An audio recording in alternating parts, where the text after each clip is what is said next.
Video disc jockey. Hello, Loveland, Mainville, and Goshen, Ohio. What's one of the most beautiful states I've ever been in? I would have to say Wyoming. And we was there on vacation in 1978. It was a long drive from Ohio here, 2.5 day drive. After 2.5 days of hard driving, we finally get to Yellowstone National Park. And the park ranger, he was very nice to us. He approached our car. He said, "Where are you guys from?" We said, "We're from Ohio." He laughed a little bit and he said, "Well, you're a long way from home." He said, 2,000 miles.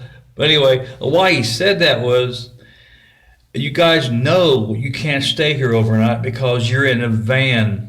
In order to stay here at Yellowstone because of the grizzly bears, you either got to be in an RV or rent one of these log cabins. So he said you can stay till sunset, then you have to be out. And so we walked around Yellowstone National Park in Wyoming for about 2 hours, and we left. And it was like we was trying to get a motel out there. They're log cabins. About 1 o'clock in the morning, we get to this pitch black. You couldn't see nothing. We get to this log cabin motel. The only way you could see walk to the motel was when Dad got into the motel. He turned the light on. You couldn't see the walk. It was that dark.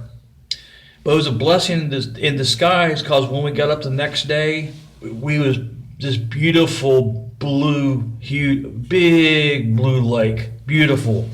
We was almost glad we didn't stay all night at Yellowstone, or we would have missed that big blue lake. Anyway, we get up and we leave, and Dad says we're driving. Now you got to remember, in 1978 it was very isolated.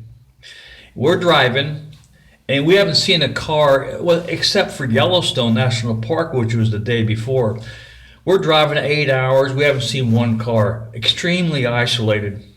And Dad says, since this is our last night in Wyoming, let's get a motel. And when we get to Colorado the next day, we'll sleep in a van. We had plenty of blankets. We had all kind of luggage, And so we're going down the road, and Dad decides to count his money. Now, I spoke of Wyoming is the most beautiful state I've ever been in. Yet it can be very dangerous.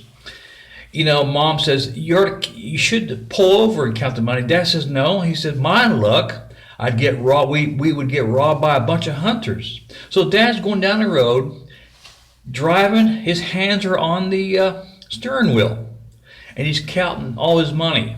He's counting. He has several $100 bills. His whole hand is full of money. He's counting it. No worries. There's no cars. We haven't seen a car in 8 hours. Anyway, we got our CB radio on, things like that.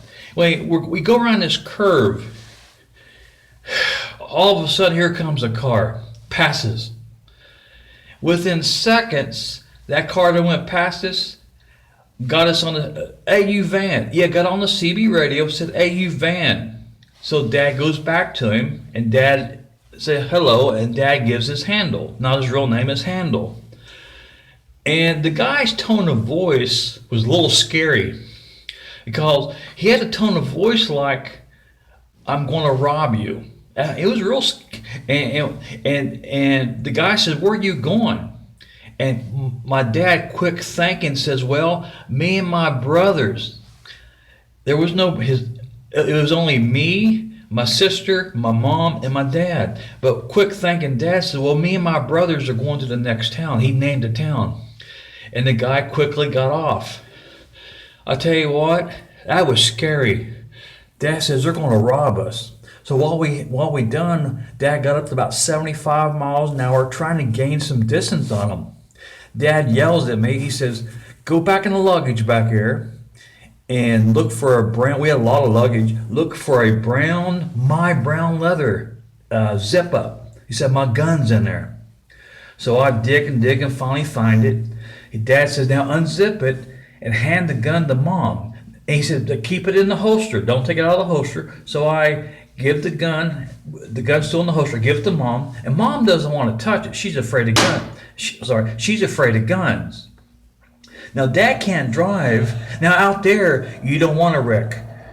You don't want it to disable your vehicle. If you disable your vehicle, you're out of luck. You can't get help out there. Not in 1978. You're so isolated. Anyway, so everybody's scared and a little nervous. So dad says, no, mom didn't want to do it. Dad says, yeah, you got to do it. I'm driving. We're driving 75 miles an hour.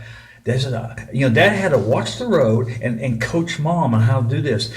He told mom, take the gun out of the holster. I just want to see. I can't remember if I loaded it or not. I can't remember. Anyway, mom takes the gun as dad's coaching her.